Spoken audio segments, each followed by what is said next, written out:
कल वाला में कोई समस्या है किसी को तो बताना है।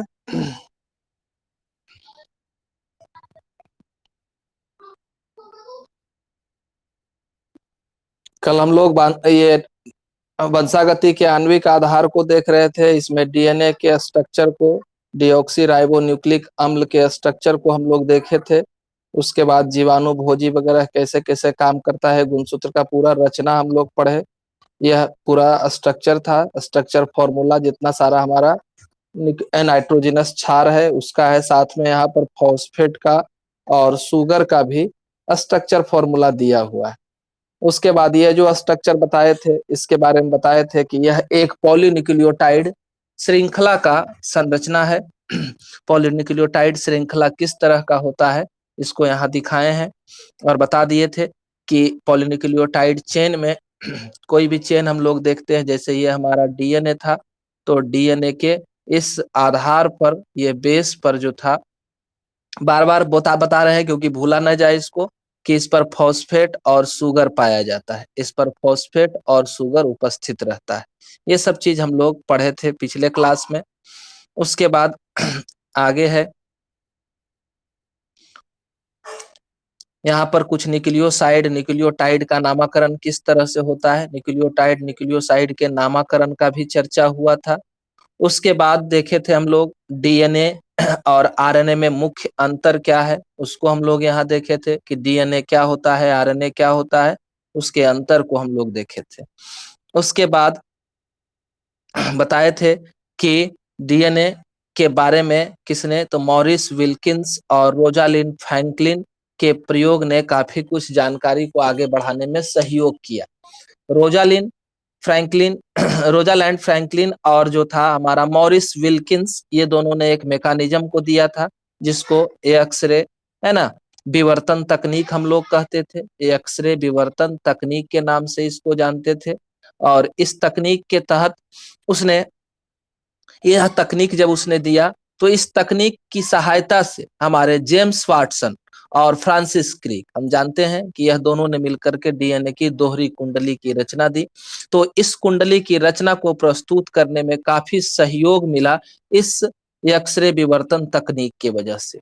अगर यह तकनीक नहीं होता तो आज हम लोग डीएनए के इस डबल हेलिक्स दोहरी कुंडली रचना से परिचित नहीं हो पाते। यह दोहरी कुंडली रचना जो है देन है एक्सरे विवर्तन तकनीक का। यह तकनीक हमारे लिए अति महत्वपूर्ण है और साथ में वाटसन क्रिक किसी के सहयोग से आगे के काम को कर पाए। उसके बाद हम लोग कल कहे थे कि आज चर्चा करेंगे एक नियम के बारे में जिसको कहा गया था चार गैफ लॉ, है ना, चार गैफ का नियम। और कोई छुट्टी है, सब आ गई है, बच्चल है अभी, आ गई है सब?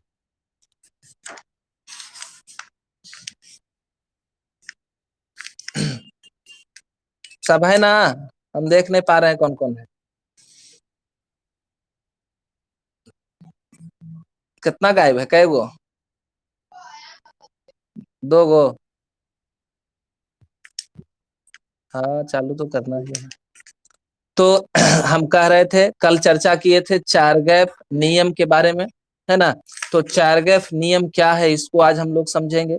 चार गैप नियम किस पर काम करता है, तो इसको देने वाले वैज्ञानिक का नाम था चार गैप ही, है ना। इन्होंने कहा था कि इनका कहना था कि हमारे नाइट्रोजनस बेस जो होते हैं वह एक क्रम में डीएनए के अंदर पाए जाते हैं, एक निश्चित मात्रा इनकी होती है डीएनए के अंदर, और वह मात्रा इन्होंने बताया कि हमेशा ए जो होता है टी के बराबर होता है और जी जो होता है वह सी के बराबर होता है। इसका अर्थ हुआ एडेनिन जितना रहेगा उतना ही थायमीन रहेगा, गुआनिन जितना रहेगा उतना ही साइटोसिन रहेगा।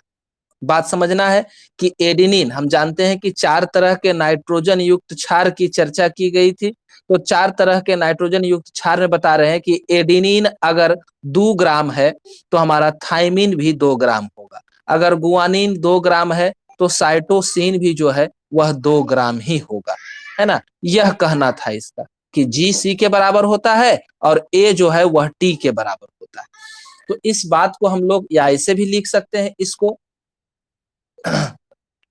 इसको लिख सकते हैं a प्लस जी जो है वह बराबर होगा t प्लस सी के, t प्लस सी के बराबर होगा। a प्लस जी जो है वह t प्लस सी के बराबर होगा। तो पहले ही कह दिए हैं कि a किसके बराबर होगा, तो t के बराबर होगा, g किसके बराबर होगा, तो c के बराबर। दोनों को जोड़े तो उसी तरह का क्रम आएगा हमारा, यानी a जितना होगा उतना t होगा, और a g की मात्रा को मिला करके उतना ही मात्रा होना चाहिए t और c का। माने a और g अगर 50% हो रहा है तो t और प्लस c जो है उसकी भी मात्रा कितनी होगी, 50% होगी। इसको और अच्छा तरीके से समझते हैं, एक उदाहरण दे करके समझते हैं कि चारगफ नियम क्या है, इसमें क्या बताया गया।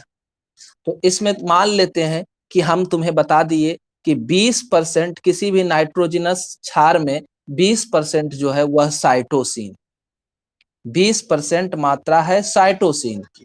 अब हमें कह रहा है कि आप बताए कि एडिनिन बराबर कितना है, एडिनिन की मात्रा को बताएं, एडिनिन का प्रतिशत कितना है।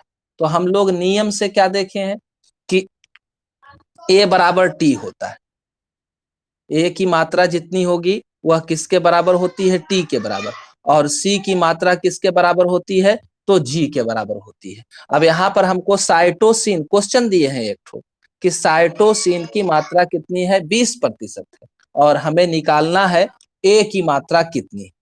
तो हम जानते हैं कि सी किसके बराबर होता है, जी के बराबर, लेकिन न तो सी दिया हुआ है और न ही जी दिया हुआ है। हाँ, सी की मात्रा किसके बराबर होती है, जी के बराबर होती है, तो हमारा सी दिया हुआ है। सी कितना दिया हुआ है, 20% दिया हुआ है।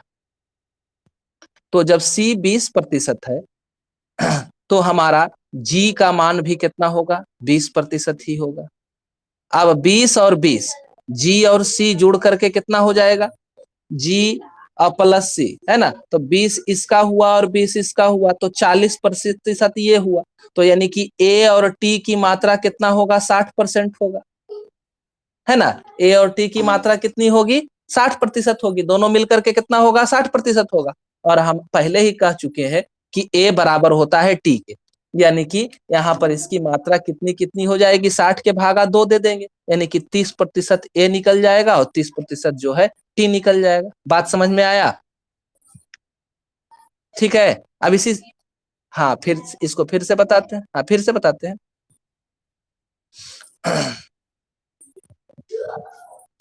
कि हमारा क्या कहें, पहले ए और टी जो है आपस में क्या है, बराबर है ना। हम लोग चायरगेफ नियम को पढ़ रहे हैं, चायरगेफ नियम में क्या बताया गया इसको हम लोग देख रहे हैं। तो चायरगेफ नियम के अनुसार कहा गया कि ए की मात्रा जो होती है वह टी के बराबर होती है, और जी की मात्रा जो होती है वह सी के बराबर होती है। ए टी के बराबर और जी सी के बराबर। इसको इस तरह से भी लिख सकते हैं, ए प्लस जी बराबर क्या हो गया, टी प्लस सी। दोनों चीज समझ में आया, ए प्लस जी यहाँ जोड़ दे दिए, टी प्लस सी, ये दोनों क्या हो गया, बराबर हो गया। ठीक है, यहाँ तक ठीक है। एक डीएनए निर्माण के लिए यह नाइट्रोजनस क्षार के बारे में बात हो रहा है। तो अब इसी से हम एक क्वेश्चन को उठाए कि हमें दिया हुआ है क्या हमें दिया हुआ है कि 20% मात्रा किसकी है, 20% साइटोसिन की मात्रा दी गई है। अब हमें कैलकुलेट करना है आगे ए की मात्रा बताना है कि ए इसमें कितना प्रतिशत है। तो ए की मात्रा के लिए अभी हम लोग पढ़े कि जी जो है वह बराबर होता है किसके, सी के। तो जी की, सी की मात्रा दी है 20%, अतः हमारा जी भी कितना हो जाएगा, 20% हो जाएगा, है ना। तो यह दोनों हमारा निकल गया, क्या क्या, जी और सी हमारा निकल गया। अब हमको निकालना है ए निकालना है। तो जी और सी निकल गया, टोटल तो 100% होगा ही, तो 100% टोटल है। तो ये दोनों मिलकर के क्या हो गया, 40% हो गया। तो 100 माइनस 40 बराबर क्या आया, 60 आया। किसकी मात्रा, तो ए प्लस टी बराबर क्या हुआ, 60 आया, है ना। अब हमको ए की मात्रा निकालना है। तो हम जानते हैं कि ए दोनों बराबर होता है, ए बराबर टी भी लिखे हैं पीछे, है ना। तो ए बराबर टी लिखे हैं, तो यानी कि ए अगर ये 60 है तो 60 बाई क्या कर देंगे, 2 कर देंगे, यानी ए की मात्रा 30%। तो उसी तरह से टी का मात्रा भी 30% आ जाएगा, है ना। अब एक हम बताएं, एक क्वेश्चन देते हैं, है ना। एक क्वेश्चन मान लो कि तुम्हारा सी का मात्रा, या सी की जगह पर जी का मात्रा दे दिए हैं 30%, है ना। जी की मात्रा को दे दिए हैं 30%, तो तुमको निकालने कह रहे हैं टी का परसेंट, बताइए टी कितना प्रतिशत है। ठीक है,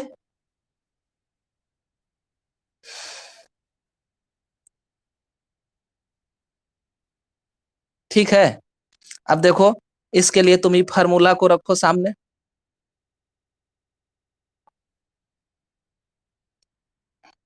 एक मिनट,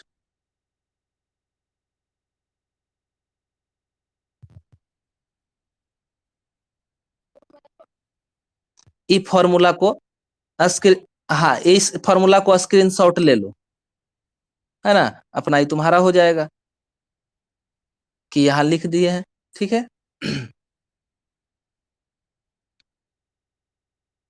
तो कितना बोले थे, सी को बोले थे, सी का, जी बोले 30%, है ना। हाँ जी बोले 30%, तो सी भी क्या हो जाएगा, 30% हो जाएगा। अब हमारा निकालना है, ए निकालना है, तो ये दोनों मिला करके तो 60 हो ही गया है। तो ए निकालने के लिए क्या होगा कि 100 - 60 कर देंगे, तो 40%। और तुमको बोले टी का मान निकालो, है ना। तो टी का मान निकालने के लिए क्या करेंगे, 40/2 करेंगे, है ना। तो ई कट करके कितना आ गया, 20% आ गया। टी का मान कितना हो गया, 20% हो गया। ठीक है सबका, ये हमारा इस तरह से हो गया।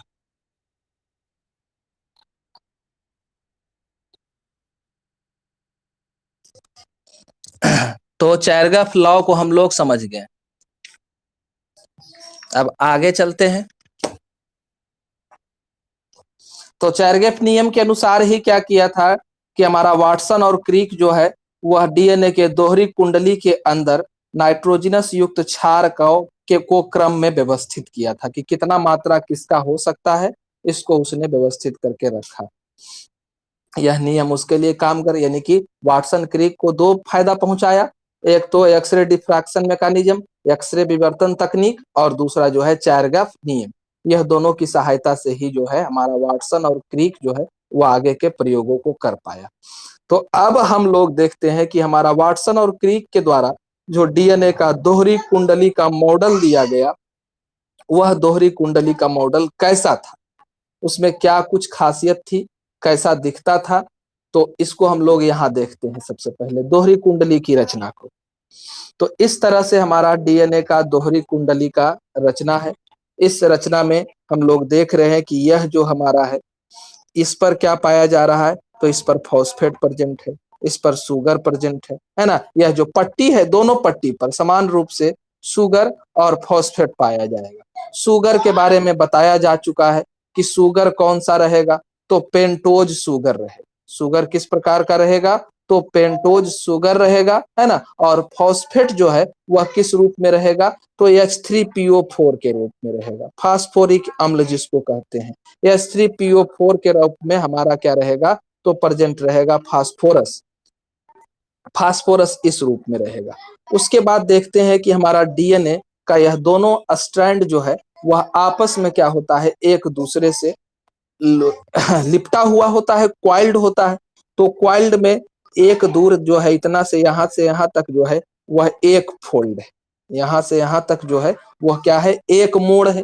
और इस मोड़ के अंदर जो है वो नाइट्रोजन युक्त क्षार को व्यवस्थित किया गया है। हम लोग देख पा रहे हैं कि अंदर में जो है ए जो है टी से जुड़ा हुआ है। इसी से हम लोग डीएनए दोहरी कुंडली के गुण को भी लिखेंगे। जो बात बोल रहे हैं वह डीएनए के दोहरी कुंडली के गुण है। तो ए और टी जो है, ए हमेशा याद रखना है कि यहाँ पर क्या होता है, पहले ही कल बता चुके हैं कि प्यूरिन और क्या, पायरामिडीन। तो हमेशा याद रखना है कि प्यूरिन जो है वह जब भी जुड़ेगा तो वह किसके साथ जुड़ता है, तो वह पायरामिडीन के साथ जुड़ता है। प्यूरिन जब भी जुड़ेगा तो वह पायरामिडीन के साथ जुड़ता है। प्यूरिन क्या है, तो नाइट्रोजन युक्त क्षार है। प्यूरिन में कौन आता है, तो ए और सी आता है। पैरामिडीन में कौन आएगा, तो टी और जी आएगा। तो हम देख पा रहे हैं कि प्यूरिन यानी कि ए जो है वह टी से जुड़ रहा है, यानी कि थायमिन से जुड़ रहा है। याद रखना है कि हमेशा ही एडेनिन जो है वह थाइमीन से 2 हाइड्रोजन बॉन्ड के द्वारा जुड़ता है। ए जो लिखा हुआ है इसके बीच में 2 लाइन जो दिया हुआ है वो हाइड्रोजन बंध है ना। तो ए जो है एडेनिन जो है वह हमेशा ही थाइमीन से 2 हाइड्रोजन बॉन्ड के द्वारा जुड़ता है। उसके बाद क्या देख रहे हैं कि साइटोसिन है ना, साइटोसिन जो है गुआनिन से 3 हाइड्रोजन बंध के द्वारा जुड़ता है, यानी कि 3 हाइड्रोजन बंध उसको जोड़ने में मदद करते हैं। इस तरह से यह एक दूसरे से जुड़ता है और देख रहे हैं अंदर पूरा जाल बनाया है। तो याद रखना है कि एक फोल्ड में लगभग 10 जोड़ा बेस पेयर होता है ना। क्षार, नाइट्रोजन क्षार 10 जोड़ा पाया जाता है एक फोल्ड में। यहां से यहां जो मुड़ रहा है यह एक मोड़ है, यहां से यहां तक कुल नाइट्रोजन युक्त क्षार की संख्या कितनी होगी, तो 10 जोड़ा होगा। और यहां से यहां तक की कुल दूरी की बात की जाए, यहां से यहां तक कुल दूरी की बात की जाए तो देख रहे हैं 34 एंगस्ट्रॉम। दूरी कितनी है, 34 एंगस्ट्रॉम है। यह एंगस्ट्रॉम क्या है, एंगस्ट्रॉम किसे कहते हैं? जैसे हम लोग जानते हैं, क्या जानते हैं, तो मीटर, सेंटीमीटर, मिलीमीटर, माइक्रोमीटर, इस सब का नाम हम लोग सुने हैं। तो यह सब के बारे में पूछेंगे तो क्या कहेगी कि मापने की इकाई, ये सब क्या है, तो किसी भी चीज को मापने की इकाई। उसी तरह से हमारा एक कोशिका कितना छोटा है ना। तो एक कोशिका के बारे में हम लोग जानते हैं कि मनुष्य के अंदर जो कोशिकाएं हैं, यह अगर बिंदु दे दिए हैं सामने तो यह तो स्पष्ट रूप से सबको दिख रहा है। अब इस बिंदु को क्या करो कि अपने मन में लगभग 1000 टुकड़ा में तोड़ दो। 1000 टुकड़ा में हमारे हाथों में जो कोशिका है उसका आकार को बता रहे हैं कि यहाँ पर हमारा जो बिंदु दिया हुआ है उसको मन में 1000 टुकड़ा में हम तोड़ दिए। अब एक टुकड़ा काफी छोटा है, हो सकता है कि मन में भी वह टुकड़ा न दिखाई दे रहा, तो उतनी छोटी रचना जो होती है कोशिका की होती है। और उस कोशिका के अंदर, वह जो कोशिका है उस कोशिका के अंदर जो है यह केंद्रक है। इस केंद्रक के अंदर यह गुणसूत्र है और इस गुणसूत्र की बनावट जो है वह डीएनए से, और उस डीएनए के अंदर एक मोड़ की बात हम लोग कर रहे हैं। तो निश्चित रूप से यह काफी छोटी इकाई होगी मापने की, और इस छोटी इकाई को एंगस्ट्रॉम नामक वैज्ञानिक ने खोजा था और उसी के नाम पर इस इकाई को क्या कहा गया, तो एंगस्ट्रॉम कहा गया, है ना। तो यहाँ पर इस दूरी को 34 एंगस्ट्रॉम माना गया है। इतना दूर की दूरी को 34 एंगस्ट्रॉम माना गया है और इसके अंदर टोटल बेस पेयर की संख्या जो बताई गई है वह 10 बेस पेयर होता है। अब देखो कि एक बेस ये है, जी मान लेते हैं यहाँ पर है, यहाँ जी है और यहाँ पर सी ए है। तो यहां से यहां तक की दूरी, यहां से यहां तक की दूरी जो होती है वह 3.4 एंगस्ट्रॉम माना गया है। इसके बीच की दूरी को, क्योंकि हम भागा दे दिए, हमारे पास 34 था और टोटल 10 पेयर है तो भागा दिए तो 3.4 एंगस्ट्रॉम आया।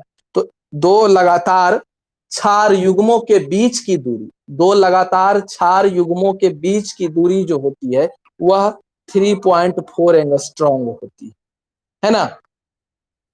तो इस तरह से हम लोग इसकी दूरी को देखें कि यह कितना दूरी पर होता है। उसके बाद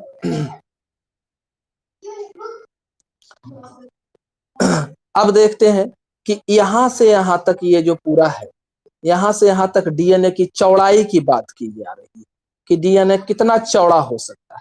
तो यह लगभग जो है 20 एंगस्ट्रॉम चौड़ा हो सकता है। डीएनए की चौड़ाई के बारे में बात किए कि यह लगभग जो 20 एंगस्ट्रॉम तक चौड़ाई को रखता है ना। तो ये हमारा डीएनए का डबल हेलिक्स मॉडल है ना।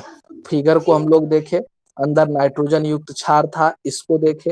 अब इसके गुणों को हम लोग देखेंगे कि इसमें कितना सारा गुण होता है, क्या क्या इसमें अगर पूछेगा कि डीएनए डबल हेलिक्स मॉडल के गुणों को लिखे तो डीएनए के डबल हेलिक्स मॉडल के गुण क्या क्या है वो देख रहे हैं। यहाँ पर सबसे पहला पॉइंट जो है कि डीएनए जो होता है वो क्या होता है, दो चेन से जुड़ करके बना हुआ है। हम लोग देख चुके हैं कि डीएनए में जो है वह 2 धागा होता है। इस तरह से हमारे डीएनए में 2 धागा होता है ना। तो लिखा हुआ है पहला पॉइंट कि डीएनए में दो पूरक पॉलीन्यूक्लियोटाइड चेन, कल ही चर्चा किए हैं पॉलीन्यूक्लियोटाइड चेन किसको कहेंगे, तो पॉलीन्यूक्लियोटाइड चेन के बारे में पूरा बता चुके हैं, 3-4 बार करके एक बार वीडियो देख लेना पीछे अगर दिक्कत रहेगा तो। पॉलीन्यूक्लियोटाइड चेन जो है मैंने ढेर सारे नाइट्रोजन युक्त क्षार और क्या सुगर और क्या फॉस्फेट, ये सब के जुड़ने से जो चेन बनता है उसी को पॉलीन्यूक्लियोटाइड चेन कहते हैं। तो डीएनए में दो पॉलीन्यूक्लियोटाइड जो होते हैं एक दूसरे के प्रति समानांतर होते हैं। प्रति समानांतर का अर्थ है एंटी पैरेलल, मतलब एक का सिर तो दूसरा का पैर, है ना। और सिर और पैर को हम लोग यहाँ इंडिकेट करते हैं, जैसे एक को लिखे 3' तो दूसरे को लिखते हैं 5'। इसी तरह से इस धागा को लिख देते हैं 5' और इसको जो है वो लिखते हैं 3'। बात समझ में आया कि डीएनए के एक एंड को दूसरे से तुलना कर रहे हैं, तो एक का सिर एक साइड में रहेगा तो दूसरे का पैर रहेगा, एक दूसरे से उल्टा क्रम में डीएनए के दोनों चेन जुड़ते हैं। और यह उल्टा इसीलिए जुड़ते हैं क्योंकि उल्टा जुड़ना इनको अस्थायित्व प्रदान करता है, बेहतर स्टेबिलिटी इनको मिलता है, इससे वह ज्यादा संरक्षित हो सकते हैं, लंबे समय तक बने रह सकते हैं। तो इस तरह से हम लोगों ने देखा कि एंटी पैरेलल रूप में एक दूसरे से ये जुड़ते हैं और सर्प के आकार की कुंडली युक्त रचना का डीएनए जो है वो निर्माण करते हैं। उसके बाद दूसरा, पहला पॉइंट समझ में आया, ठीक है। उसके बाद दूसरा पॉइंट जो है प्रत्येक स्ट्रैंड, स्ट्रैंड किसको कह रहे हैं, तो ये जो धागा हमारा है उसी को क्या कहते हैं, स्ट्रैंड कहते हैं। तो इसमें कह रहा है मेन सपोर्ट के रूप में, यानी कि इस पट्टी के ऊपर जो है इस पर पाया जाता है H3PO4, इस पट्टी पर पाया जाता है H3PO4 और शर्करा, शर्करा के बारे में बता ही चुके हैं कि ऐसा शर्करा पाया जाएगा जिसमें कार्बन की संख्या जो होगी वह 5 होगी, है ना, यानी कि पेंटोज शुगर यहाँ पाया जाता है, तो इस पट्टी पर पाया जाएगा, ठीक है। और अंदर की ओर जो है वो हमारा नाइट्रोजन युक्त क्षार रहेगा, इस तरह से जुड़ा हुआ, ठीक है। तो ये हमारा डीएनए का दूसरा गुण हुआ। उसके बाद तीसरा गुण है कि प्रत्येक पॉलीन्यूक्लियोटाइड स्ट्रैंड में एक न्यूक्लियोटाइड दूसरे से 5' और 3 कार्बन से जुड़े होते हैं। तो अभी बता दिए कि एक साइड में क्या रहेगा 5' रहेगा तो दूसरे में क्या रहेगा 3', और लिख भी दिए नीचे इसी को। दोनों चेन का ध्रुव जो होता है एक दूसरे से विपरीत होता है। मान लेते हैं एक चेन में ऊपर हम देख रहे हैं क्या, एक में ऊपर देखने के लिए हमको मिल रहा है 5' और 3', तो नीचे उल्टा हो जाएगा 3' और 5', है ना। तो इस तरह से वही लिखे हैं, दूसरा चेन में क्या रहेगा 3' to 5' रहेगा। इस तरह से यह जुड़ाव होता है। उसके बाद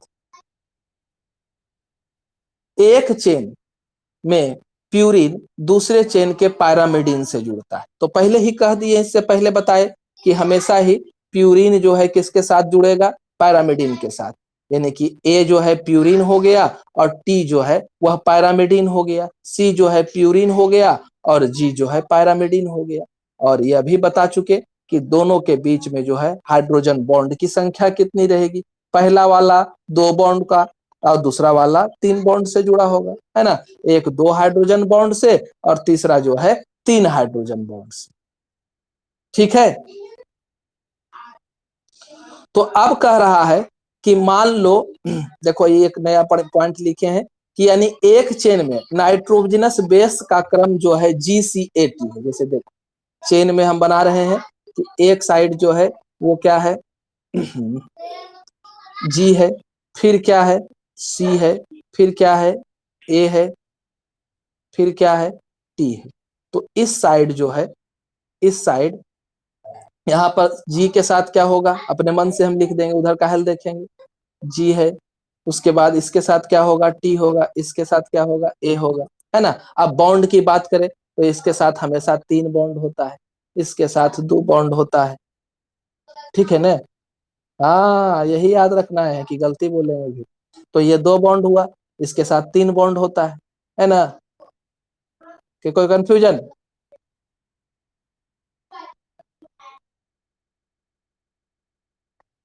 वही तो याद रखना है ना। ये अब देखो तो सही दिख रहा है, कि टी ए के साथ हमेशा 2 हाइड्रोजन बॉन्ड, और टी जो भी है ए टी हो या टी ए हो, दोनों भी रहेगा, उल्टा रहे या सीधा रहे, हाइड्रोजन हमेशा 2 ही रहेगा, है ना। सी जी को भी देख लो कि जी पहले लिखे या सी पहले लिखे, उससे कोई फर्क नहीं पड़ता है, दोनों के बीच में हाइड्रोजन बंध जो है वह हमेशा ही 3 होगा, और यहाँ पर हमेशा ही 2 होगा, यह कभी भी नहीं बदलेगा, यह हमेशा एक समान रहेगा, इसके व्यवस्था में यही रहेगा। उसके बाद तो इस तरह से हमारे पास अगर डीएनए का एक स्ट्रैंड दिया है और कह दे कि दूसरे धागे में कौन कौन सा नाइट्रोजन क्षार होगा, तो हम आंख बंद करके मतलब बता सकते हैं कि दूसरे साइड जो है कौन कौन सा नाइट्रोजन क्षार होगा, है ना। एक से समझ गए। जैसे आप फिर देते हैं कि एक में दे दिए टी, एक में टी दे दिए हैं, सी दे दिए हैं, जी दे दिए हैं, है ना, ए दे दिए हैं, फिर दे दिए हैं टी दे दिए हैं, फिर दे दिए हैं ए दे दिए हैं। तो इधर क्या सीक्वेंस रहेगा ये बताने में कोई दिक्कत है ना। दूसरा स्ट्रैंड में क्या रहेगा, ए के साथ कौन जुड़ता है, ए के साथ कौन जुड़ता है, ठीक है, सी के साथ, सी के साथ, सी के साथ जी, है ना, और फिर जी के साथ सी, ए के साथ टी, है ना, फिर टी के साथ ए। तो यह क्रम हमको नहीं भूलना है, यानी कि हमें एक स्ट्रैंड दे दिया जाए तो दूसरा धागा में कितना और किस तरह का नाइट्रोजन युक्त क्षार होगा, आंख बंद करके बता देंगे। दूसरा बताएं कि कुंडली का एक पूर्ण घुमाव जो होता है वह कितना का होता है, तो वह 34 एंगस्ट्रॉम का होता है। कुंडली का एक घुमाव जो होगा वह कितना का होगा, तो 34 एंगस्ट्रॉम का होगा एक घुमाव, है ना। और एक घुमाव के अंदर सामान्यतः ऐसे और भी डीएनए हम लोग पढ़ेंगे, तो सामान्यतः जो होता है 10 न्यूक्लियोटाइड होता है। एक घुमाव में कितना होता है, सामान्यतः 10 न्यूक्लियोटाइड पाया जाता है एक के अंदर, एक फोल्ड के अंदर। और एक फोल्ड का मतलब हुआ कि इस तरह से जो मुड़ रहा है, तो इतना से इतना दूर में हमारे पास कितना होगा, 10 न्यूक्लियोटाइड पाया जाएगा, ये हो गया।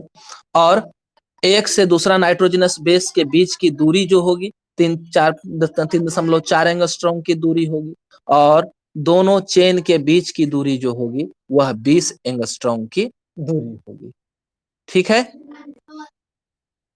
कट गया आवाज तुम्हारा नेटवर्क के भी चलते होता है, मेरा भी होता है होगा, अभी तो तुम्हारा ही लगता है गड़बड़ है, बाकी सबको जा रहा है ना। तो इस तरह से हम लोगों ने देखा क्या, तो डीएनए के दोहरी कुंडली के गुणों को देखा। तो कम से कम 5 पॉइंट 6 पॉइंट, अब हमको स्ट्रक्चर याद रहेगा तो हम आसानी से ढेर सारा पॉइंट इसके ऊपर लिख सकते हैं, इसी से तो बना करके बात लिखना है वहां और उसको लिख देना है। तो इस तरह से डीएनए के कुंडली को हम लोग पढ़े, रचना को पढ़े। उसके बाद एक बेहतर क्वेश्चन है कि क्वेश्चन दिए हैं, क्यों डीएनए के 2 पॉलीन्यूक्लियोटाइड चेन के बीच की दूरी जो होती है नियत होती है। हम एकदम ठाट से लिख दिए क्या कि यहाँ पर की दूरी कितनी होगी, तो 34 एंगस्ट्रॉम लिख दिए। फिर कह रहे हैं चौड़ाई के बारे में, तो चौड़ाई के बारे में आसानी से कह दिए कि 20 एंगस्ट्रॉम होगा। तो क्या यह घटता बढ़ता नहीं है, यह दूरी स्थिर रहती है, या अस्थिर रहती है, तो किसके वजह से यह दूरी स्थिर रहती है, इनके बीच की दूरी। तो यहाँ पर है कि दूरी को स्थिर रखने के लिए सबसे बड़ा कारण क्या है, तो हाइड्रोजन बॉन्ड। यह हाइड्रोजन बॉन्ड क्या करता है, ए और टी को स्थिर रखेगा। उसी तरह से यह हाइड्रोजन बॉन्ड जो है वह सी और जी को स्थिर रखेगा, यानी कि साइटोसिन और गुआनिन को स्थिर रखेगा, यानी कि एडेनिन और थाइमिन को क्या करेगा, अस्थिर रखने का काम करेगा। तो यह हाइड्रोजन बॉन्ड का काम है कि वह स्टेबिलिटी, अस्थायित्व प्रदान करने का काम करता है। दोनों चेन हमारा जो है वह कुंडलित रूप में ही रहे, खुल करके अलग ना हो जाए, इसके लिए हाइड्रोजन बॉन्ड की, हाइड्रोजन बंध की अहम भूमिका है ना। हाइड्रोजन बॉन्ड उसको अस्थायित्व देता है, ठीक है। उसके बाद है कि एक बल दिए हैं, हाइड्रोफोबिक आकर्षण बल। हाइड्रोफोबिक, है ना। देखो हाइड्रो माने क्या होता है, हाँ हाँ, बस तुरंत एकदम। हाइड्रो माने क्या होता है? हाइड्रो वर्ड आया है जल से, है ना। हाइड्रो वर्ड आया है जल से। और फोबिक, है ना, फोबिक माने होता है डर। फोबिया, यह वर्ड आया है फोबिया से, और फोबिया का मतलब ही होता है डर। तो हाइड्रोफोबिक माने जल से विकर्षण को रखते हैं। जल से विकर्षण को ही क्या कहा जाएगा? हाइड्रोफोबिक कहा जाए। जैसे कुत्ता काट ले, है ना, कुत्ता काट ले आदमी को, रेबीज हो जाए, तो रेबीज अगर हो जाएगा तो रेबीज होने के बाद उस आदमी को पानी से डर लगता है। तो उस कंडीशन को क्या कहते हैं? हाइड्रोफोबिया कहते हैं।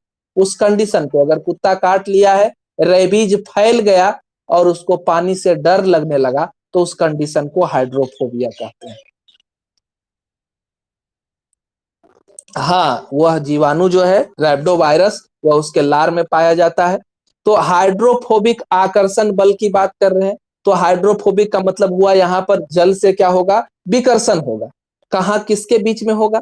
तो हमारे नाइट्रोजन क्षार जो होते हैं वह जल से दूरी बना करके रखते हैं। हमारे नाइट्रोजन क्षार A, T, C, G, ये सब जो है वह जल से बचना चाहते हैं। अगर जल में ये घुल जाते, है ना, हाइड्रोफिलिक हो जाते, या क्या हो जाते ये? हाइड्रोफिलिक। तो हाइड्रो का मतलब हुआ जल, और फिलिक का मतलब लगाव रखने वाला। यानी कि जल से अगर नाइट्रोजन क्षार को आकर्षण रहता, जल से अगर नाइट्रोजन क्षार को आकर्षण रहता, तो हमारा डीएनए नहीं बन पाता, हमारा आरएनए नहीं बन पाता, क्योंकि हमारे पूरे शरीर में जल ही भरा हुआ है ना। जल से अगर आकर्षण नाइट्रोजन क्षार को हो जाए, तो क्या हो जाएगा? हमारा डीएनए ही पिघल जाएगा, है ना। कहने का मतलब यह सब अलग हो जाएंगे। इसलिए पहला चीज जो हो गया, वह नाइट्रोजन क्षार पानी से दूरी बना करके रखते हैं, तो घुलने की संभावना खत्म हो जाती है। पानी तो हमारे कोशिकाओं के अंदर भी भरा हुआ है। दूसरा चीज है कि दोनों जुड़ते क्या है? अलग अलग चीज जुड़ते हैं। जैसे प्यूरिन जुड़ रहा है किसके साथ? पैरामिडिन के साथ जुड़ रहा है ना। तो इस वजह से क्या होता है, अगर एक जैसा चीज रहेगा आपस में जुड़ेगा तो दोस्ती कम रहेगा, है ना। एक एक घर का दो बहन रहेगी तो दोस्ती कम रहेगा। लेकिन वही एक लड़की दूसरा जगह से आ जाए, वो दोस्ती हो जाए, तो वो दोस्ती जो है ज्यादा टिकाऊ होता है। तो अलग अलग गुणों के वजह से आना रहता है ना, रहता है, थोड़ा ज्यादा रहता है, घर वाला से कम रहता है। कारण क्या है कि उसका नेचर तो हम बचपने से देख रहे हैं, तो उससे चिढ़ है। और नया आदमी का नेचर लगता है कि उसका नेचर जाने कैसा है, कैसा है, तो इस वजह से दोस्ती हो जाता है। तो वही चीज है ना, वही चीज होता है प्यूरिन और पैरामिडिन के बीच में। ये दोनों अलग अलग है। सब माइक ऑन कर लिया लगता है।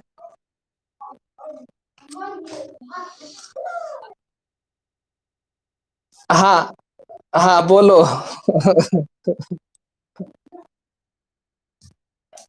यहाँ तक ठीक है सबका? तो कहना क्या था? बंद करो न। तो कहना था कि डीएनए जो है, वह डीएनए में दो पॉलीन्यूक्लियोटाइड चेन की दूरी नियत क्यों रहती है? माने चेन के बीच की दूरी स्थिर क्यों रहती है? तो स्थिर रहने के पीछे बताए कि इनके बीच कुछ बल होता है, और वह बल उसको स्थिरता पदार्थ किए प्रदान किए। पहला तो हो गया कि हाइड्रोजन बंधन, दूसरा हो गया नाइट्रोजन क्षार के बीच का हमारा जो है आकर्षण बल। किसके बीच में? पानी और नाइट्रोजन क्षार के बीच में, है ना। तो पानी से ही दूरी बना के रखा, इसलिए पिघला उगला नहीं, साइड में चप चप चप रहा। उसके बाद है प्यूरिन और पैरामिडिन के बीच में जो एंटी पेयरिंग हो रहा है ना। इस वजह से इनमें स्थायित्व आता है, और यह लंबे समय तक टिके रहते हैं। पहले तो डीएनए के बारे में कोई चर्चा नहीं था, बस डीएनए एक प्रकार का ही होता है। लेकिन आधुनिक खोज जब हुआ, तो खोजों के फलस्वरूप हमें पता चला कि डीएनए जो होते हैं कई प्रकार के होते हैं, है ना। डीएनए, पहला तो डीएनए जो है वह जेड डीएनए है, ए डीएनए, बी डीएनए, सी डीएनए, ई और एफ, इतना प्रकार का डीएनए होता है ना।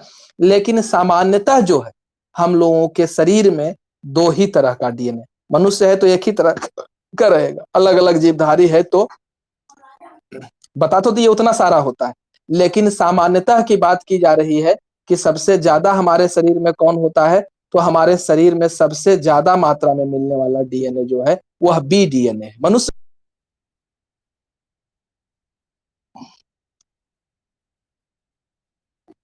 हाँ, तो बी और क्या कह रहे थे कि डीएनए कितना प्रकार का होता है, बहुत सारा प्रकार का होता है, लेकिन कॉमन डीएनए जो है। हाँ, तो बंद करेगी तब ना। हो गया सबका बंद।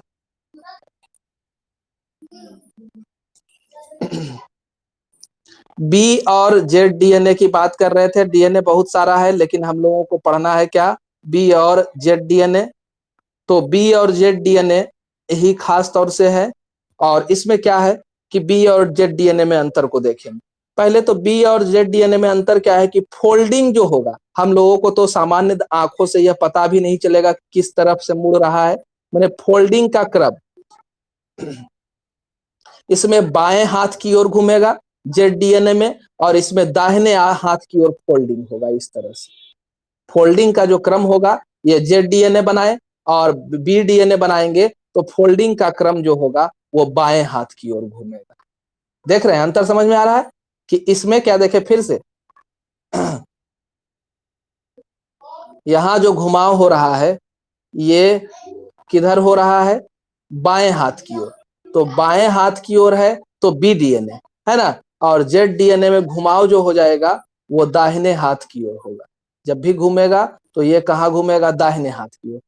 तो यह तो सामान्य आंखों से हम लोगों को पता नहीं चलेगा, बस समझना है कि इसमें फोल्डिंग जो होता है वह बाएं हाथ की ओर, दाएं हाथ की ओर होता है, और इसमें जो है फोल्डिंग बाएं हाथ की ओर होता है। ठीक है, इसमें क्या है कि ये तो नेचर है, वो उसी तरह से बना है, बनावट के क्रम में उसी तरह से वो बना, तो इसलिए उसका वही फोल्ड है।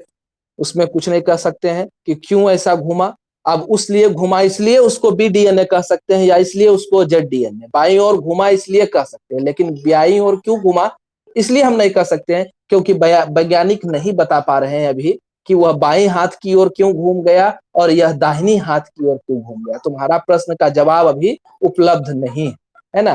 कारण होगा, हर चीज के पीछे कारण है कि दाहिने हाथ की तरह यह क्यों घूम गया और ये बाएं हाथ की तरफ ही क्यों घूम गया, जो भी है। उसके बाद है बी डीएनए में क्या है कि शर्करा फॉस्फेट रेगुलर रहते हैं। पहले शर्करा है ना, पहले शुगर वाला स्ट्रक्चर बनाए थे, शुगर, फिर क्या फॉस्फेट, फिर क्या शुगर, फिर क्या फॉस्फेट, रेगुलर, एक शुगर तो एक फॉस्फेट। लेकिन इसमें क्या होगा, इसमें तो ये चीज नहीं है, हमारा जेड डीएनए में ये चीज नहीं है कि शुगर आया तो फिर से एक शुगर लग गया, उसके बाद एक फॉस्फेट आया, मैंने इरेगुलर हो गया। वहां पर क्या था कि एक फॉस्फेट तो एक शुगर, एक फॉस्फेट तो एक शुगर, यहाँ पर दो शुगर आया तब एक फॉस्फेट, या दो गो फॉस्फेट आ गया तब एक शुगर आएगा। तो यहाँ पर अनियमित आंख होता है और इसमें नियमित होता है। इसमें क्या होता है कि एक फोल्ड में, हाँ हाँ वही तो कह रहे हैं कि दो फॉस्फेट और दो शुगर भी लगातार हो सकता है, तो वह जो होगा वह जेड डीएनए। अगर लगातार आ रहा है एक फॉस्फेट एक शुगर, तो वह जो है बी डीएनए। दूसरा हम लोग पढ़े हैं बी डीएनए, और हम लोग चर्चा भी करेंगे बी डीएनए के बारे में। हम जो अभी गुण देखे पीछे वह बी डीएनए का ही गुण देखे, है ना। यहाँ पर एक फोल्ड में बताए थे कि 10 बेस पेयर होता है, और इसके एक फोल्ड में 12 बेस पेयर होता है। यहाँ पर ए ट्विस्ट एंगल जब मुड़ता है, ये ट्विस्ट एंगल इसको कहेंगे। देखो जो मुड़ रहा है तो यहाँ पर जो एंगल बन रहा है उसको कहा जाता है ट्विस्ट एंगल। बात समझ में आया कि जैसे ही फोल्डिंग होगा, फोल्डिंग के समय जो कोण बन रहा है इधर या इधर, इस कोण को ही क्या कहा जाएगा, ट्विस्ट एंगल कहा जाएगा। तो यहाँ पर ट्विस्ट एंगल का मान कितना लिखे हैं, 36 डिग्री लिखे हैं, और इसमें लिखे हैं 30 डिग्री। एक घुमाव, ये जो फोल्ड हो रहा है, इस फोल्ड का दूरी जो है इसमें 34 एंगस्ट्रॉन्ग है ना, और इसमें जो है फोल्ड का दूरी कितना है, 30 एंगस्ट्रॉन्ग, सॉरी इसमें जो है 45 एंगस्ट्रॉन्ग है ना, इसमें 34 है, इसमें 45।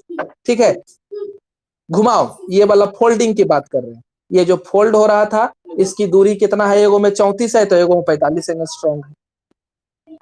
उसके बाद है अगला डायमीटर की बात करें तो इसका 20 था, हम लोग पढ़े ही है, इसका 18 रहता है ना। उसके बाद है कि शर्करा की दिशा जो होती है, फॉस्फेट और शर्करा की दिशा जो होती है एक जैसी होती है, और इसमें क्या रहता है, विपरीत दिशा में रहता है ना। शर्करा और फॉस्फेट का विपरीत दिशा, और इसमें क्या है, दिशा एक जैसी, मैंने एगो आया दूसरा आया कंटिन्यू था, और इसमें क्या था, विपरीत हो जाता है। उसके बाद दो लगातार बेस पेयर के बीच की दूरी इसमें बताए 3.4 एंगस्ट्रॉम, इसमें 3.7।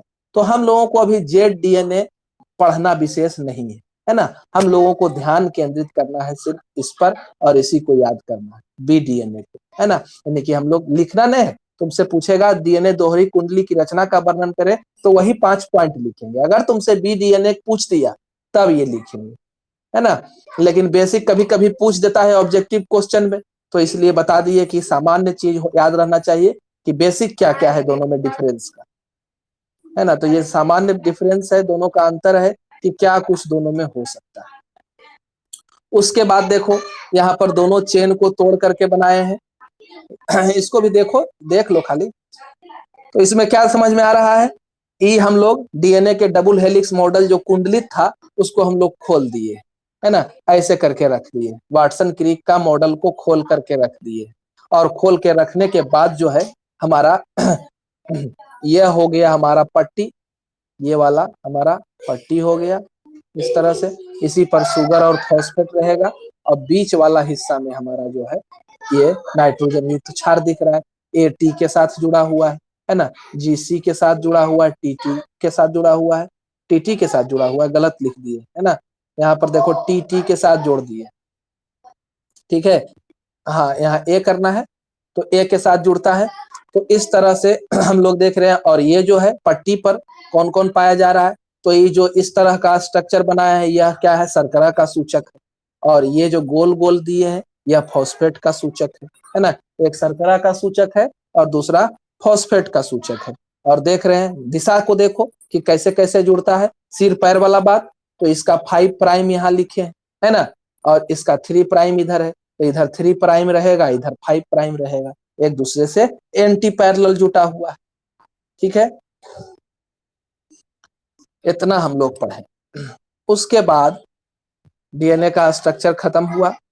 डीएनए के बारे में एक चीज और हमारा फ्रांसिस क्रिक ने बताया था सेंट्रल डोगमा। एक चीज बोला जिसका नाम रखा गया क्या, सेंट्रल डोगमा। ये चीज क्या है भाई, सेंट्रल डोगमा किसको कहते हैं, है ना। तो सेंट्रल डोगमा का मतलब हुआ, खाली निचला डायग्राम को पहले देखो, सोचना है। पहले ये डीएनए है, तो डीएनए कहाँ होता है, केंद्रक के अंदर, है ना। डीएनए में क्या लिखे हैं, ट्रांसक्रिप्शन लिखे हैं, फिर मैसेंजर आरएनए लिखे हैं, फिर ट्रांसलेशन लिखे हैं, और ट्रांसलेशन के बाद प्रोटीन बनाए हैं, है ना। तो इस पर हम बोलना चाहेंगे कि डीएनए से प्रोटीन बनने की प्रक्रिया को ही सेंट्रल डोगमा कहते हैं, इतना ही याद रखना है।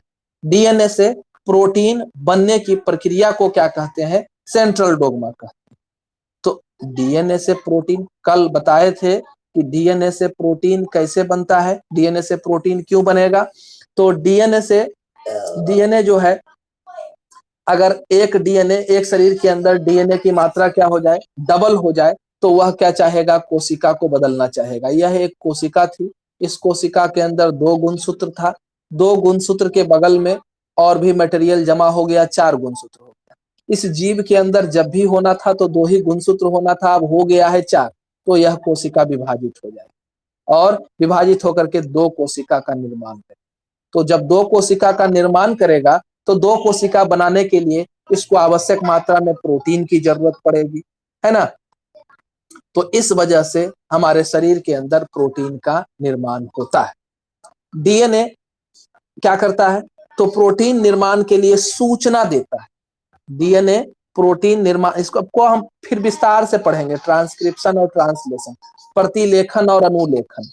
प्रतिलेखन और अनुलेखन दोनों को हम लोग विस्तार से पढ़ेंगे। हल्का हल्का भी दिमाग में दे रहे हैं कि डीएनए से आरएनए बनना, हाँ डीएनए से क्या हुआ,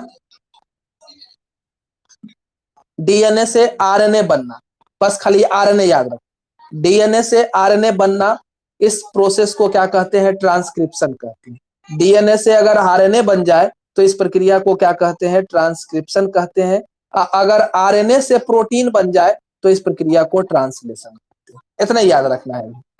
डीएनए से आरएनए बन जाए तो इस प्रक्रिया को ट्रांसक्रिप्शन, और आरएनए से प्रोटीन बन जाए तो इस प्रतिक्रिया को प्रोटीन ट्रांसलेशन कहते हैं। दोनों को हम लोग पढ़ेंगे, आरएनए को भी विस्तार में पढ़ेंगे, तब ये दोनों चीज समझ में आएगा। अभी हल्का सा बताते चलेगा ये क्या है। उसके बाद अब पढ़ेंगे हम लोग डीएनए कुंडली की पैकेजिंग, तो इसको आज नहीं पढ़ते हैं, है ना। इधर कुछ क्वेश्चन है तो बोलो। इतना दूर क्वेश्चन को, नोट्स को लिखते चल जाओ भाई, बाद में दिक्कत होगा क्योंकि नोट्स पढ़ते चल जाएगा। इसलिए कोई क्वेश्चन है तो पूछिए कि इसमें समस्या है। हैं? हाँ, रिकॉर्डिंग रिकॉर्ड हो रहा है, वो अपने आप डाला जाता है, करने का कुछ जरूरत नहीं।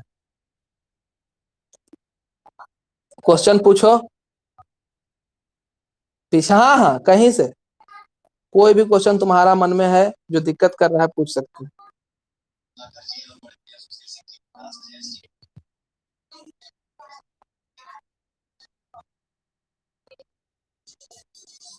हाँ, तो देखो इस क्वेश्चन का आंसर है कि बहुकोशिकीय जीव क्या होते हैं? जटिल होते हैं।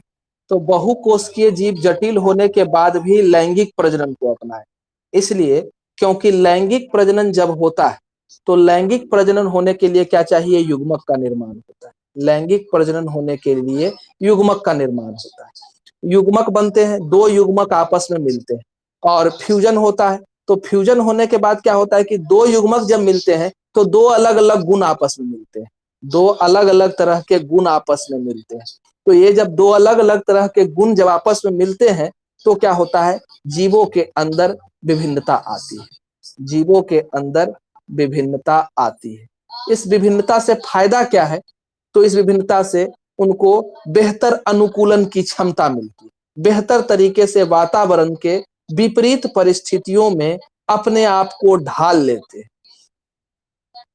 और इसी के वजह से विपरीत परिस्थितियों में ढाल लेते हैं। और इसी के साथ साथ कि जब लैंगिक प्रजनन होता है तो क्या होता है? पीढ़ी दर पीढ़ी यह विविधताएं स्थानांतरित होती जाती है, और स्थानांतरित होने के बाद एक नई जाति को भी जन्म दे सकती है। विविधताओं का जब समावेशन होता है, ढेर सारी विविधताएं जब जमा होती है तो वो क्या कर सकती है? एक नई जाति को भी जन्म दे सकती है। इस वजह से, है ना, जीवों ने क्या किया कि लैंगिक प्रजनन को अपनाया और उससे उनके जीवन के चांस जो है बढ़ गए। हाँ बोलो।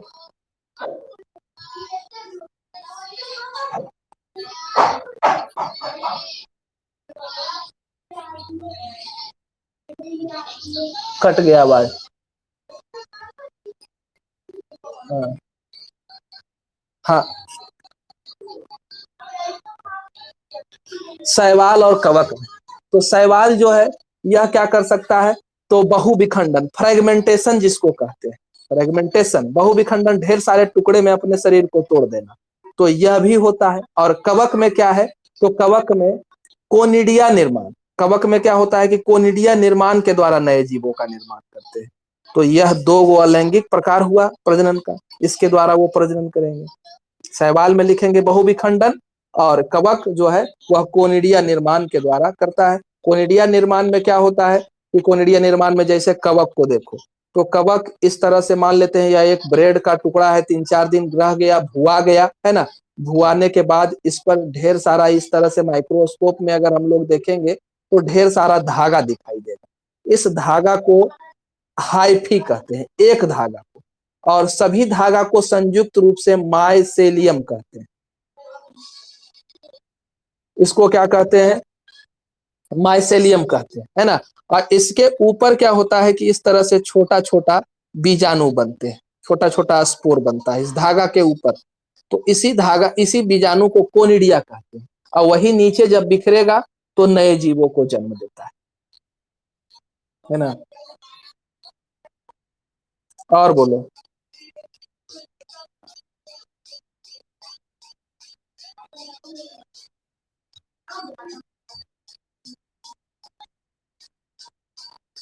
हाँ, तो युग्मक जनन की प्रक्रिया जब भी होगी तो अर्धसूत्री विभाजन के द्वारा ही होगी। अर्धसूत्री विभाजन में क्या होता है कि एक कोशिका जब विभाजित होती है, अर्धसूत्री विभाजन का परिणाम क्या है, ये देखो कि अर्धसूत्री विभाजन जब भी होगा, अर्धसूत्री विभाजन जब भी होगा तो क्या होगा कि जैसे एक कोशिका है, इसमें अर्धसूत्री विभाजन होगा तो यह हमेशा ही अंततः 4 कोशिकाओं का निर्माण करेगी।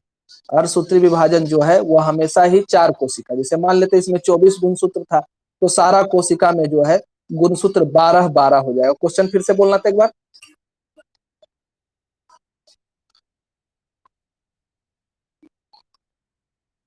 हाँ, क्वेश्चन कह रहा है कि अर्धसूत्री विभाजन और युग्मक जनन यह दोनों एक दूसरे से रिलेटेड है। मैंने अगर हम अर्धसूत्री विभाजन बोले और युग्मक जनन का चर्चा नहीं किए तो अर्धसूत्री विभाजन का कोई मतलब ही नहीं। यानी कि अर्धसूत्री विभाजन सिर्फ और सिर्फ युग्मक निर्माण के लिए ही होता है। अर्धसूत्री विभाजन के द्वारा हमेशा ही अर्धसूत्री विभाजन होगा तो परिणाम जो है वह युग्मक का निर्माण ही होगा। इसलिए अर्धसूत्री विभाजन का चर्चा करे और युग्मक का बात नहीं करे तो कोई मतलब ही नहीं निकल जाता है। और अर्धसूत्री विभाजन में कोशिका विभाजित होकर के 1 से 4 कोशिका बनाएगी और चारों कोशिकाओं में गुणसूत्र की संख्या जो है मातृ कोशिका के आधी हो जाती है। तो इस तरह से हम कह सकते हैं कि दोनों एक दूसरे से कनेक्टेड है। मैंने एक का नाम लिए दूसरा का नाम लिए नहीं लिए वो अधूरा है, उसका कोई अर्थ ही नहीं है। कहने का मतलब अर्धसूत्री विभाजन जब भी होगा वह युग्मक को ही बनाएगा, है ना। और बोलो, और किसी का कोई क्वेश्चन